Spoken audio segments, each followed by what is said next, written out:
Roca, uno de los temas que estábamos conversando ahora hace referencia a la situación impositiva que puede tener un uruguayo común frente a una empresa extranjera que se radica en una zona franca. Y muchas veces se anuncia desde el gobierno que eso es como un motor que tiene la economía, de que la inversión extranjera directa es la que fomenta o es la que le da lugar a un impulso de desarrollo del país. ¿Es eso así o hay otras alternativas para la inversión extranjera? Porque muchas veces tal vez tendemos a simplificar que la inversión extranjera directa es algo negativo o que perjudica los intereses del país. En Bueno, esa línea, ¿cómo lo ve usted? creo que hay que ver cada caso concreto. Es decir, cuando decimos inversión extranjera directa estamos abarcando muchos planos, muchos tipos de inversiones. Algunas pueden llegar a ser positivas para el país, otras son absolutamente negativas. ¿A qué me refiero? A que hay inversiones que simplemente, si no existieran las zonas francas, igual se harían. Van a la zona franca porque les es más conveniente. Hay inversiones extranjeras directas que, como por ejemplo el caso de la forestación, que han estimulado un uso de la tierra totalmente negativo para el país, como ha sido un poco los monocultivos de eucaliptus, que tienen un conjunto de problemas en cuanto al desastre ambiental que en muchos casos generan, que sustituyen en muchos casos producciones que generan más trabajo. Es decir, cuando se sustituye, por ejemplo, una empresa lechera por una plantación de eucaliptus, obviamente se está perdiendo trabajo, porque la lechería genera mucho más trabajo que el eucaliptus. O lo mismo podemos decir otro conjunto de actividades, fruticultura, por ejemplo. Es decir, que todo ese modelo de forestal ha sido absolutamente negativo para el país, por lo menos desde mi punto de vista. Es cierto que durante la instalación de los mega emprendimientos se genera algún trabajo en la construcción, incluso en la metalurgia, pero eso dura muy poquito. Es decir, que eso es un periodo muy breve y después, pasado ese periodo de la construcción, estas grandes empresas funcionan con muy poquitos trabajadores, en gran parte de ellos extranjeros, y en definitiva generan desempleo porque al sustituirse, digamos, la actividad, al dejar de lado otras actividades que generan más empleo, en términos netos, en términos comparativos, hay pérdida de trabajo. A veces se habla mucho del trabajo indirecto, pero la pregunta es, ¿hasta dónde llega el trabajo indirecto? ¿Qué quiero decir con esto? Bueno, si se planta trigo, bueno, después del trigo viene la harina, el pan, toda una serie de actividades conexas. Sin embargo, el eucaliptus, es el chip, es la celulosa, todo en zonas francas y después la exportación. O sea que De hecho, Uruguay lo que exporta son troncos. lo que exporta son troncos, digamos, transformados en celulosa, pero no mucho más que eso, ¿no? Incluso ni siquiera troncos, yo diría que hasta exporta el agua que absorben esos troncos, exporta el aire digamos, que utilizan esos troncos, o sea, exporta la riqueza de la tierra que se va a través de esos troncos, porque estamos hablando además de actividades que van, digamos, quitándole vitalidad al territorio, vitalidad al suelo.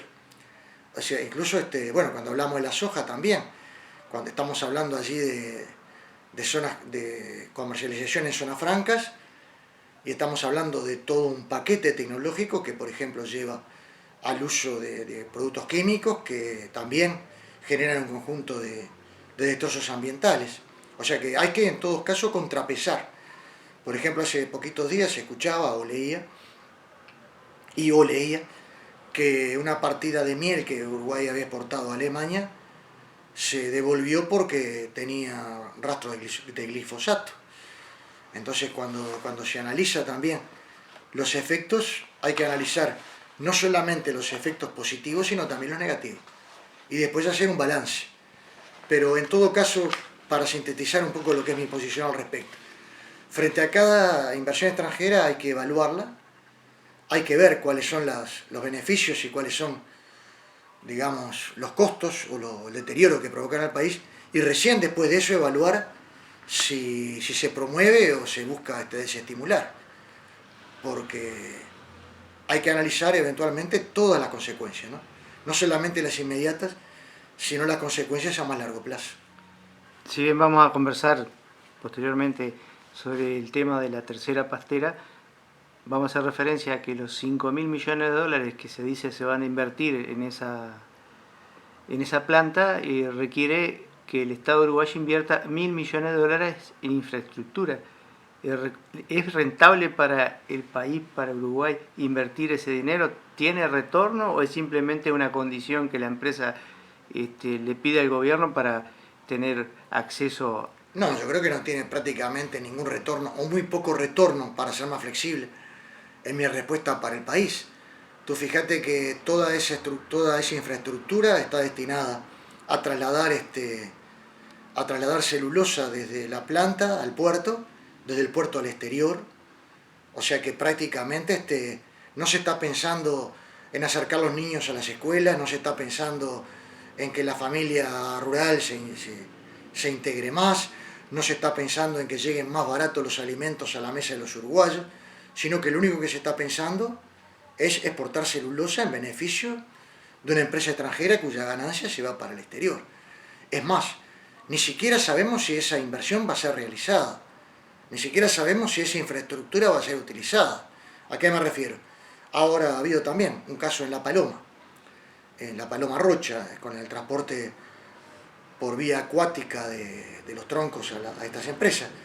Se creó todo un espinel, se generó toda una infraestructura para transportar los troncos y hoy la empresa evalúa que le es más rentable enviarlos por camiones.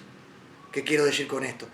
Que toda una serie de inversiones que Silvia Martínez, por ejemplo, que estudió el tema, estimaba en 20 millones de dólares, que se realizó en beneficio de la empresa, hoy son plata perdida, plata quemada, porque de alguna forma ni siquiera va a ser utilizado hoy por la propia empresa.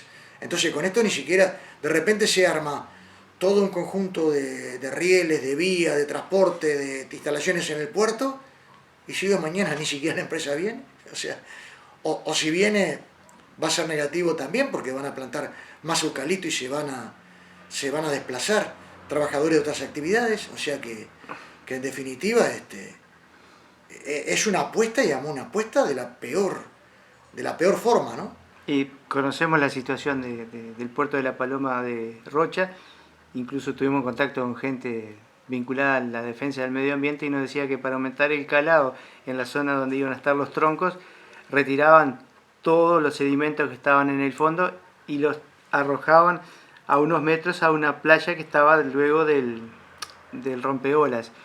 Y que eso generó que las personas que hacían surf en esa playa empezaron a sentir picazón porque estaban removiendo todos los metales pesados que estaban en el fondo de ese puerto, pero además la misma corriente después volvía a tirar esos sedimentos dentro del claro. puerto. Le comento como una, información. No, además allí el tema del dragado, digamos, en definitiva, sí, para buscar la profundidad necesaria para estas exportaciones. Hay desplazamientos de arena que hacen la necesidad de un dragado bastante continuo. Y todo eso son costos para el país y en beneficio de una empresa particular. O sea que estamos hablando de todo un proyecto desastroso, ¿no? Pero tú fíjate que aquí se ha multiplicado por varias veces, porque posiblemente haya que hacer transformaciones en el puerto, más dragados en el puerto, para que estas empresas puedan exportar. Y también, ni que hablar como tú decías muy bien, el deterioro ambiental que todo eso provoca, porque en muchos casos estamos hablando de sedimentos que pueden ser de los más diversos tipos, que a veces ni siquiera hay un estudio serio sobre dónde instalarlos.